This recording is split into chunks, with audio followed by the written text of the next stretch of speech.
And if you want to get out a Bible and follow along, it would be a good week to do so because we have a long story to cover. So you can open to Genesis chapter 29. And while you do, I'm going to pray. Father, as we come to your word, I ask for your help. I ask that your Spirit would come and help us to see what is there. Help me to speak. Help us all to listen and to take your word into us and let it change us. God, I pray you would move us to be more like Jesus. Help us to understand who we are in Jesus. And it's in his name we pray. Amen. If you're just joining us for the first time, we are working our way through some of the stories of the Old Testament and looking at how the whole Bible points to Jesus. So I don't know if you've ever read the kids' storybook Bible, but it's a kind of neat thing that summarizes some of the stories and points to Jesus and where Jesus fits in the story. And we have been going through the stories. We've been in Genesis for a little while now, and eventually we'll get to some of the other stories as well. But today, we have come now through, of course, creation and the mess that humanity created and the spiral down and God's continuing redemption. We came to this specific family, Abraham's family, where God chose Abraham, or Abram at that time, and just poured out his blessing on him and promised a child, this child Isaac. And Isaac came, and we saw the sacrifice or God asking him to sacrifice Isaac, the promised one, and then where we are now is Isaac. The story continued on. Isaac had been given a wife, and now he had these two boys, and they don't get along very well. And the younger child, Jacob, stole the blessing and ran away. And that's where we're going to come into our story, and we'll give a little bit more background. But just before we get into this story, I want to ask you a question. What do you do in a job interview? What's your goal in a job interview?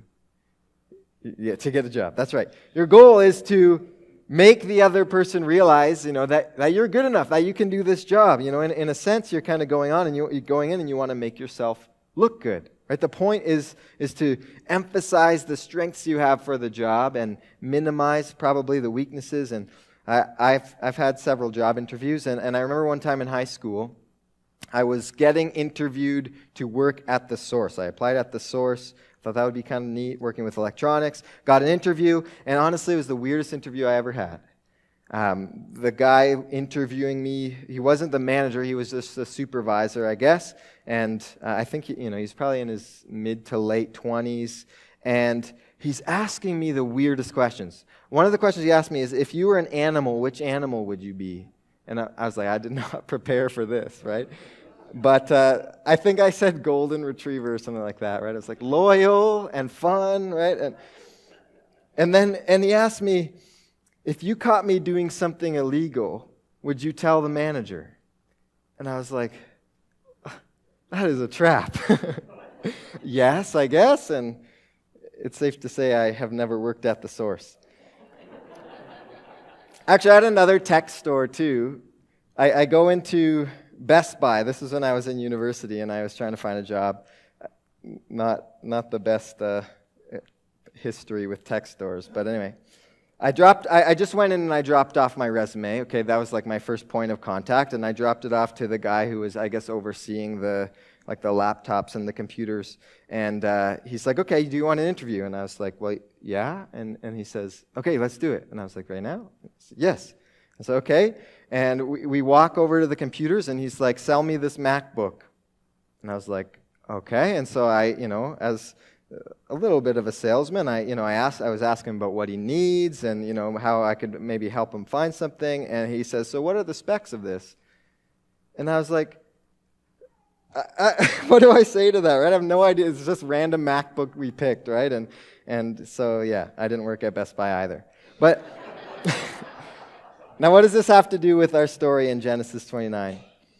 When we look at, and we talked about this a few times, but if you're just catching up with us, when we look at the book of Genesis, what we have is Moses writing to the people of Israel in the wilderness, and he is telling them about their origins, their backgrounds. Remember, they were in Egypt for a very long time. They had probably, a lot of oral things passed down, but they didn't have all the details. And so with God and with Moses having some of the oral traditions and whatever, he's telling them, some of the story of how they got to where they are, what God has been doing, and, the high points and the low points. And if you are reading through Genesis, this story, it's a mess. And we're going to read one of the messiest parts of this story.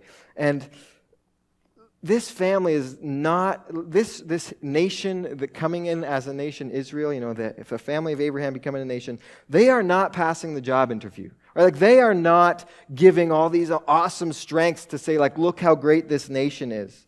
And what we see through that, what we see through the nation of Israel, and what God says multiple times in the Old Testament is that yes, you are a mess. This family is a mess. This nation is a mess. But he says, I don't run from the mess.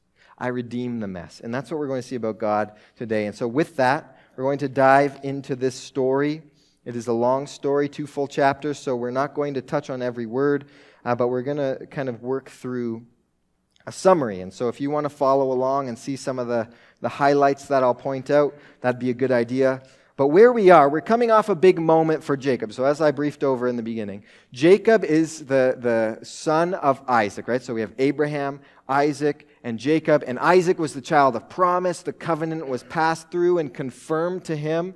And then Isaac has these 2 boys, Esau the older and Jacob the younger. And Jacob, as I said, he steals the birthright from his brother. There's this whole story, you can go back and read it, but he's this deceiver, he's known as, and he steals the birthright, and now his brother is bigger and stronger than he is and more intimidating, and so Jacob ends up running away, and with the help of his mother, he's running away to find a wife elsewhere, and he's trying to find his uncle, and as he's running away, a story we just came off of is the story of Jacob's ladder, if you've heard of that, and with that, God, there's this powerful moment of revelation and commitment to Jacob as he's leaving the land, the promised land. And he's heading away, and God gives him this certainty that you'll come back to this land, and you will have my covenant. And so he's heading east. That's where we're picking up in the story. He's heading to find his uncle, and he gets to a well with all these flocks of sheep, and the well's covered by a large rock, and at this well, all the shepherds would gather, right? And when all the shepherds gathered, they would take the rock off, and they would water their sheep from this well. And that's where we are going to pick up, and this is Genesis chapter 29, starting in verse 4. Jacob asked the men at the well, "My brothers, where are you from?" "We are from Haran," they answered. "Do you know Laban, grandson of Nahor?" Jacob asked them. They answered, "We know him." "Is he well?" Jacob asked. "Yes," they said, "and here is his daughter coming with his sheep."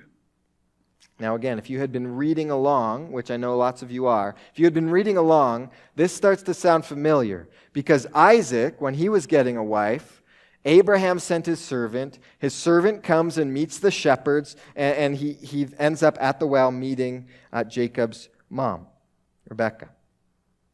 So we have this familiar story, and I'm sure Jacob had heard that story many times of how his parents met, and so here he comes to the well, and it happens again that he's about to meet a woman from his extended family. So let's look at verse 7. Then Jacob said, "Look, it is still broad daylight. It's not the time for the animals to be gathered. Water the flock and go and let them graze." But they replied, "We can't until all the flocks have been gathered and the stone is rolled from the well's opening. Then we will water the sheep." While he was still speaking with them, Rachel came with her father's sheep, for she was a shepherdess. As soon as Jacob saw his uncle Laban's daughter Rachel with the sheep, he went up and rolled the stone from the opening and watered his uncle Laban's sheep. So Jacob comes to this well. Off in the distance comes this woman. Remember, he's come here looking for a wife from Laban's family. And Jacob essentially, what we're reading here, which is very clear in the Hebrew, Jacob tells these shepherds, "Get out of here. Go. I want to be alone at this well." And It doesn't tell us what he's thinking, but kind of the picture we're getting is like this pushy young man coming in and saying, I need this to happen. You guys go away. This has to happen now. And the shepherds say, no, that's not how we do it. We have customs. We're going to do it our way. And Jacob doesn't care. And when he sees her, when he sees the flocks, we see this rash action. And what it says he does is he runs up to her. He runs up to the well and he rolls this big stone, which is like they would have had multiple men do this. But he comes up and he just throws the stone off and he grabs Rachel. It says he wept loudly. He kissed her. He told Rachel that he was her father's relative, Rebekah's son. She ran and told her father. So we kind of get this picture of he's being a bit rash here, right? He's eager. He's coming in and he just starts weeping and kissing this girl who I guess has never met him before. And so she runs home. She finds out who this man is. She tells her father, and kind of they discuss who this man is. And her father, Laban, runs to meet him. Now, a little more background here. When Abraham's servant came for Isaac's wife. So I know this gets confusing with all the different families and whatever. But Abraham sends a servant to get a wife for Isaac from the same place with Laban. When that servant came, he rolled up in the Cadillac, camels, okay, like rich, you have camels, that's like, I'm rich. And he rolls up dripping with gold. It says he has all this gold that he gives to Laban. And, he comes to find a wife. So if you're Laban, yeah, you're running, right? Another member of this family is coming.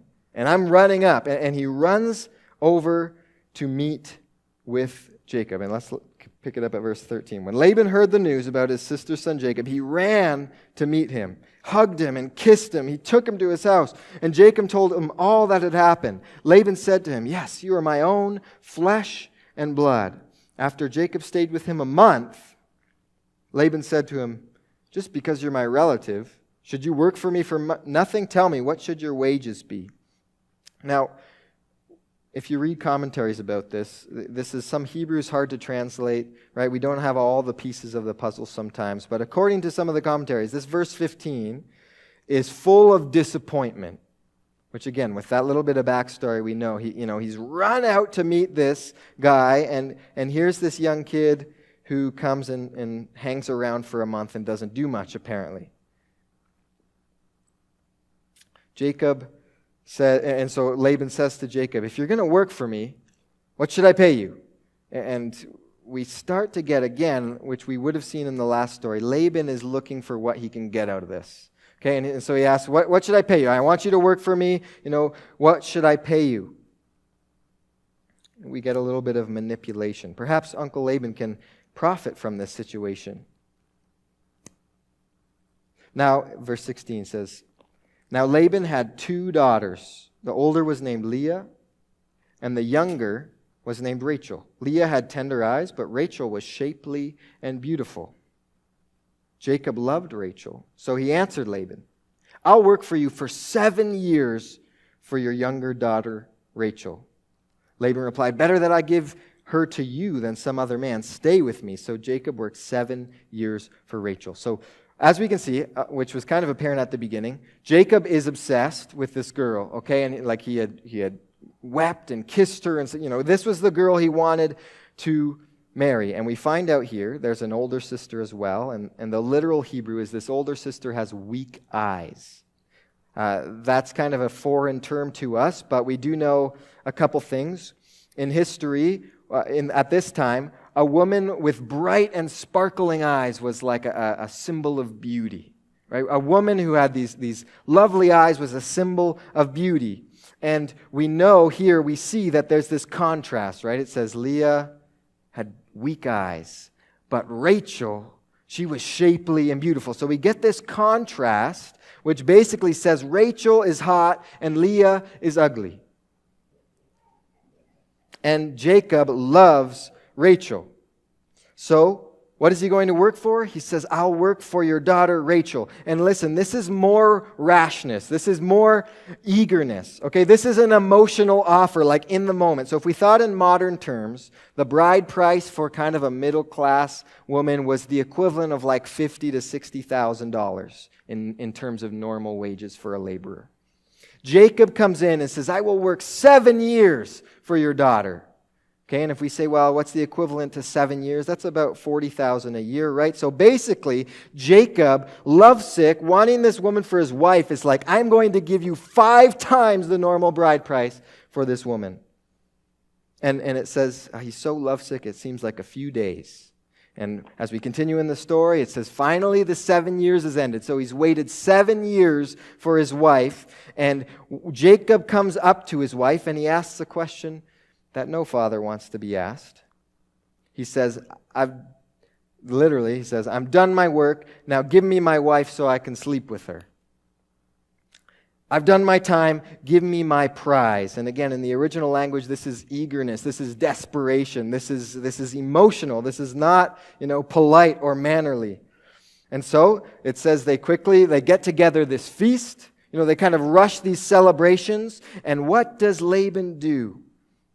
Laban deceives the deceiver. So even at this point, Jacob has got this reputation as the one who deceives, right? And actually, right from his birth, that was part of what his name meant, the one who deceives. And so here we see the tables are sort of turned on him, and they have this feast. They have kind of the wedding night, and then Jacob would go into a tent where his wife would already be, and in the morning he wakes up and he rolls over, and it's Leah. Remember, Leah was the ugly one, says the Bible. I didn't say it. And so the deceiver has been deceived. You see, the irony is Jacob deceived his father, making the younger come first. And here, he tries to get the younger before the older. And when he confronts Laban, Laban says, hey, we don't put the older or the younger before the older. Older first, then younger. And there's this irony of he kind of gets exactly what happened to him, or I guess the opposite of what happened to him. And so Jacob is obviously upset, furious perhaps, and Laban makes a suggestion. Why don't you give me the same price, that same absurd price again, and you can have my other daughter also? Now that's sneaky. This time, though, it says they have the week of the marriage, and then he gets his second wife, and now he's committed with 2 wives to work for another 7 years. This is a good deal for Laban. 14 years of work for his 2 daughters, and the daughter he probably had trouble marrying off is now married off. But this is an ugly scenario. I mean, in all kinds of ways. First of all, think about how Leah feels, right? She gets married, and then the very next day, her new husband says, I don't want her, I want the other sister. And then the other sister is given to him, and now there's these two wives, sister wives with the one man, and it's messy. But still, Jacob loves Rachel, not a fan of Leah, and the story, which already is very strange, gets even weirder because now we're about to enter into a baby-making competition. And we're not going to go into all the details, but basically what happens is that God looks upon Leah, the unfavored one, the underdog in a sense, and he blesses her so that she can have sons. But unfortunately, pretty much every time she has a son, instead of rejoicing in the blessing of having a son, she complains that she doesn't have her husband's love. Look at the things she says for her first 3. The first one, she says, the Lord has looked upon my affliction, for now my husband will love me. But he didn't. The second baby she had, she says, the Lord has heard that I am hated. He's given me another son. The third baby she has, this time my husband will be attached to me. I've given him 3 sons. And then the fourth, it seems that she has a change of heart, but she says of Judah, this time I will praise the Lord. But then we see later, as we'll see in chapter 30, she's still just needing her husband's affection, even though she's saying, I'll praise the Lord. Now, up to that point, so Leah has 4 sons, and Rachel has none. Okay, she's unable to have sons. That's withheld from her by God, it says.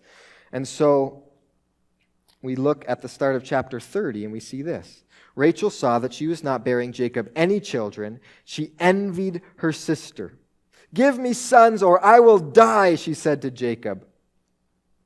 Jacob became angry with Rachel and said, "Am I in God's place who has withheld offspring from you?" Then she said, "Here's my maid Bilhah. Go sleep with her. She'll bear children for me so that through her I too can build a family." So Rachel gave her slave Bilhah to Jacob as a wife, and he slept with her. If it wasn't messy enough, it's getting more messy.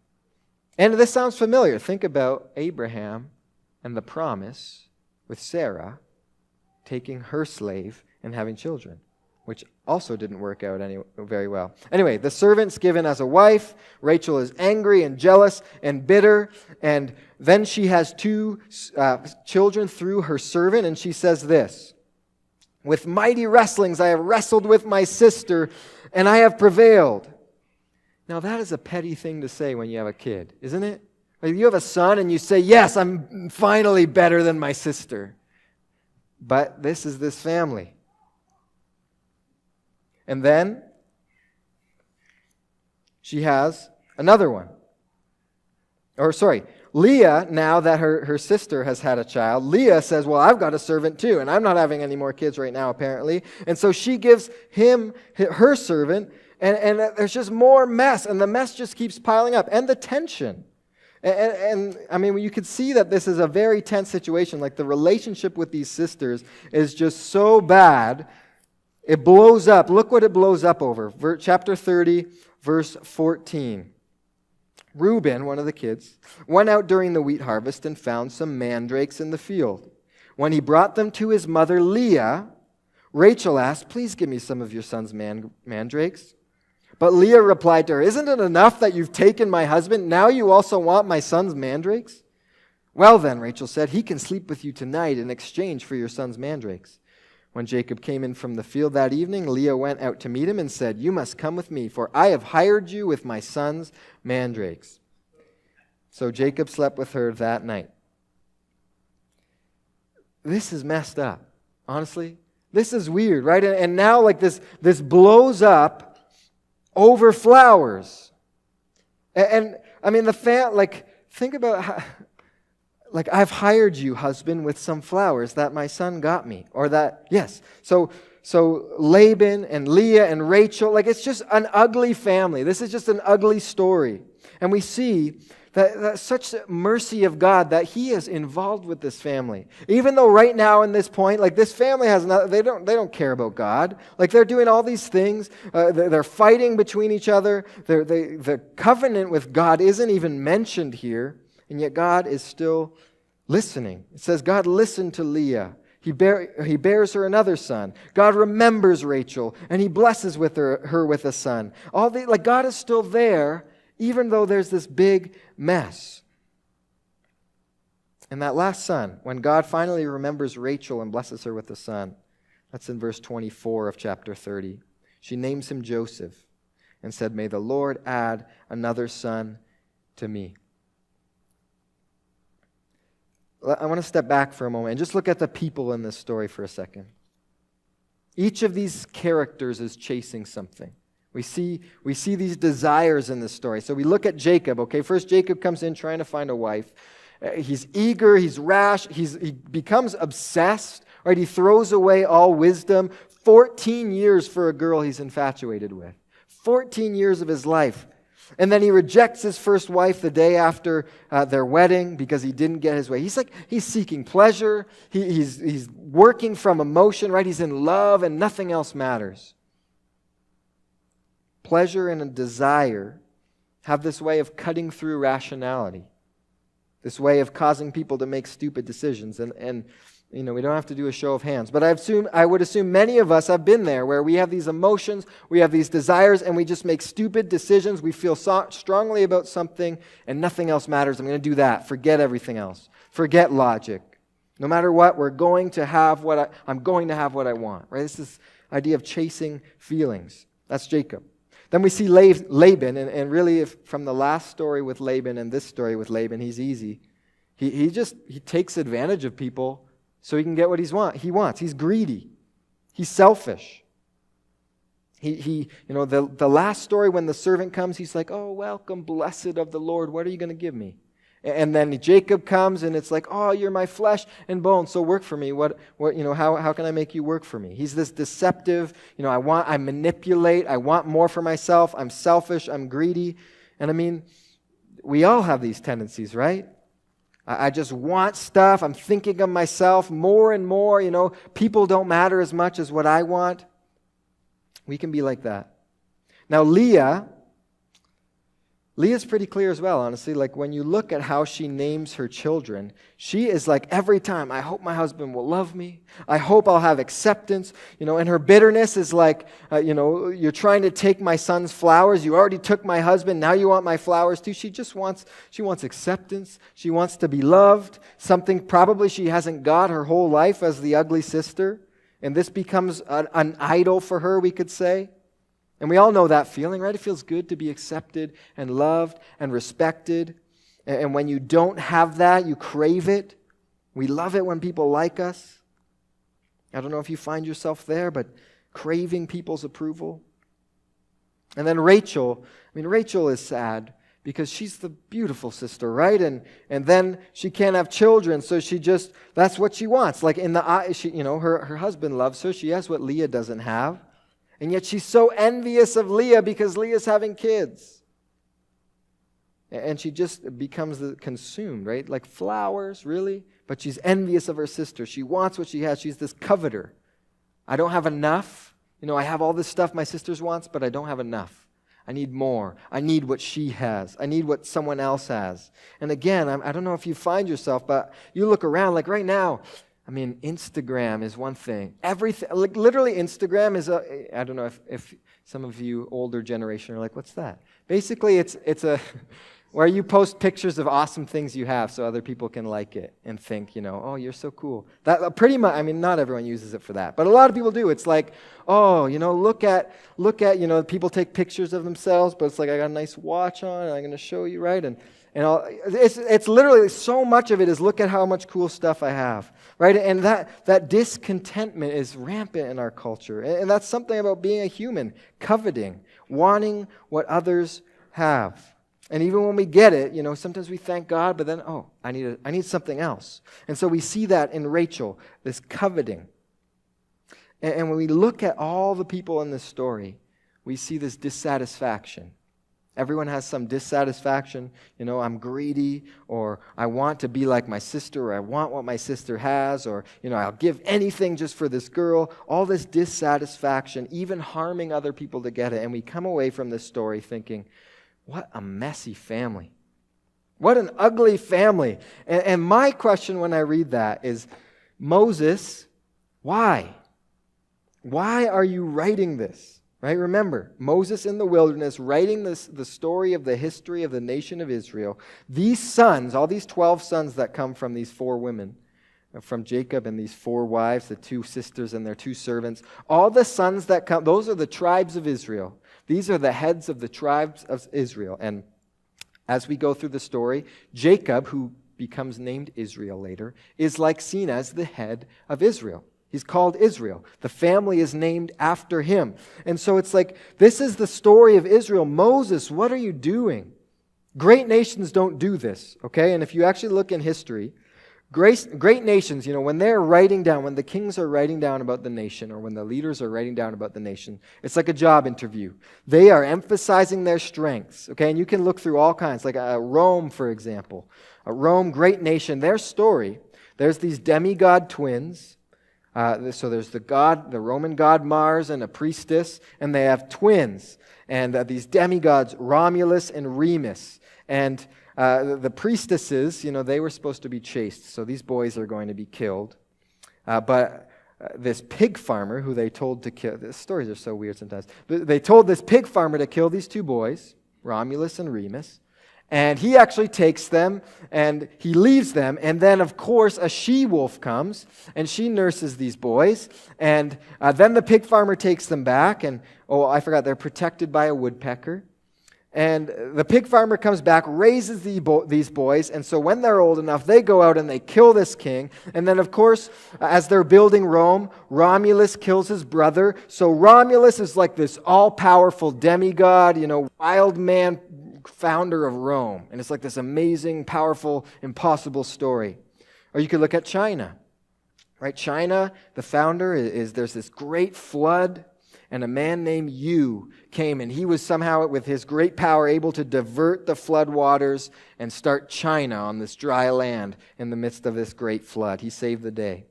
You read other nations, it's like there's fighting of dragons, people coming back from the dead, people fighting the gods or tricking the gods and winning, and on and on and on. This is what nations do.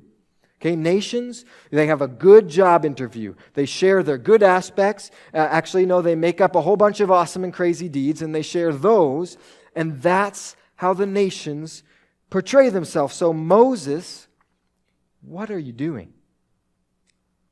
Why are you writing this story of a terribly messy and sinful family? And God isn't even mentioned. Like, this is the family of God. God is barely mentioned in this. Sometimes, he's given a nod, but there's no covenant here. The people aren't like, yes, we need children to carry on the covenant. What are you doing? Well, in this story, we see God merciful. We see God carrying on his promises, even when the people are a mess, right? This is not a family you're like going to a family reunion and being like, well, this is, how I was born. This is ugly. But this is the Bible. This is the story of the people of God. And this is how it goes. This is the same story it always has been. Think about it. Okay, we've seen the story of the Tower of Babel, right? Where they're like, we're going to build our way up to make a name for ourselves. We're going to build our way up to God. And we saw, no, it's God has to come down to us. It's not about us being able to earn or work our way up to God. Or we saw Abraham, who is this random idol worshiper, and God comes in and pours out blessing and calls him out of his place to start this new family. Or the last story we would have seen was the story of Jacob and the ladder, if you're reading through. God opens up the heavens, shows himself, but it wasn't, here's the stairway to heaven. You need to climb your way up. God reveals, God shows mercy. God in the Bible, and what the Bible tells us about God is never like, oh, look at these awesome, perfect people. Now, they've worked their way up to being God's people. That's not the story of the Bible. The story of the Bible is the story of a bunch of messy people who don't realize the grace they need even sometimes, and who get grace they don't deserve. Our story is a story of a mess, but a God who doesn't run from the mess, who comes in and redeems the mess. And this is the gospel. That's who we are as the church. Right? The people of God are unique in that we consistently fail the job interview, and we know it. Right? Lots of world religions, you need to, nail the job interview so you can be God's. But the story of the gospel is we've always been a mess, and we're people who are redeemed by a merciful God. Think about it, right? Moses, angry murderer. Right? David, adulterer and murderer. Power abuser. Peter, right? Always correcting Jesus, denying Jesus, and being a racist. Paul, another murderer. He's murdering Christians even. Honestly, who wasn't a mess in the Bible? And have you ever noticed, if you read through the New Testament, Paul, in the letters, is always reminding the churches of this. He's always saying, hey, don't forget, you were once sinners. Don't forget, you were murderers. Don't forget, you were envious. And it's like, come on, Paul, why are you reminding us over and over? Why are you telling that, you're so negative? In almost every letter of Paul, he says something along those lines. You used to be foolish. You used to be disobedient. You were led astray. You were slaves to your passions. You were slaves to pleasures. You were slaves of sins. You were slaves to idols. You were alienated from God. You were haters of God. All these things. Paul tells his beloved churches, his Christians, he says, you were a mess. And it's like, why? Why are you telling us this over and over again? He tells us this because this is our story. We are messy people. We were an absolute mess right here in this room. And the whole story of the Bible is God's gracious plan to redeem people who are a mess, redeem people who are needy, redeem people who are sinners. Our story in the gospel is that Jesus Christ, who is God in the flesh, dove into our mess to redeem us. He dove in to do what we could not do. And so when Paul or when whomever reminds us how messy we once were, he always brings it back to, but now, in Christ, you are made righteous, you are made good, you are made pure. I want to look at Colossians chapter 1. I know we've referenced this a few times in the past few weeks, but I think it's very important for our identity, just as we come to the table. Colossians has a lot of those passages where you once were, but it also has a lot of things that, massive truths that we can, breeze over so quickly. But these things should really knock us out of our chairs. Look with me at Colossians chapter 1, verse 13. He has rescued us from the domain of darkness and transferred us into the kingdom of the Son He loves. In Him we have redemption, the forgiveness of sins. Look down to verse 21, same chapter, Colossians 1. Once you were alienated and hostile in your minds, expressed in your evil actions. But now He has reconciled you by His physical body through His death to present you holy, faultless, and blameless before Him, if indeed you remain grounded and steadfast in the faith and are not shifted away from the hope of the gospel that you heard. You see, humans, whether it's back then, whether it's now, we have the same story. I don't think many of us have married 4 wives and had a whole bunch of children, but we have this mess, and we can be pleasure seekers, and we can be selfish and greedy and seeking for approval and discontent with anything we're given. But in that mess, God has reached in and rescued. In that mess, God has provided a way out. One more passage, Colossians chapter 2. 2 verse 13. When you were dead in trespasses and in the uncircumcision of your flesh, He made you alive with Him and forgave us all our trespasses. He erased the certificate of debt with its obligations that was against us and opposed to us, and He has taken it away by nailing it to the cross. That is the story of the church. Jesus came in, He lived a perfect life, and He died on the cross. He gave His life so that we could be redeemed. God did not run from our mess. Okay, we're told we are new creations. He turned the story of each of our lives, a mess at one point, He turned the story into a force for His kingdom. And so we should stop neglecting that. I know we love the gospel, but sometimes we neglect the testimony of our mess, right? We don't want to talk about, the bad things that have happened or still happen. Even if you grew up in church every Sunday, your whole life, your story is still that at one point you were a mess and God rescued you from that. And each of us still walks in these messy ways sometimes, but God moved in and changed everything. The Bible tells us, don't forget where you came from. Just like Israel, the nation of Israel, don't forget that mess you came from. Just like us, don't forget the mess you came from. Now this place, this church, we should be the people of vulnerability, right? Not a people of fake smiles on Sunday morning, but a people of recognizing where we came from and how God reached in through the giving of His Son to buy us out of that mess. And that means, too, the church should not be a place of judgment in the sense of, oh, look at that person who came in and how their life has been a mess, right? All of us have that story, and our job is to say, come in. There's room for one more mess. That's who we are. And if you don't know Jesus, maybe you've sat here for months, years, you need to hear this. Our God is not running from your mess. He does not run from your mess. Okay, you're a mess, and sometimes people think I'm not good enough to come to Jesus. And that's backwards.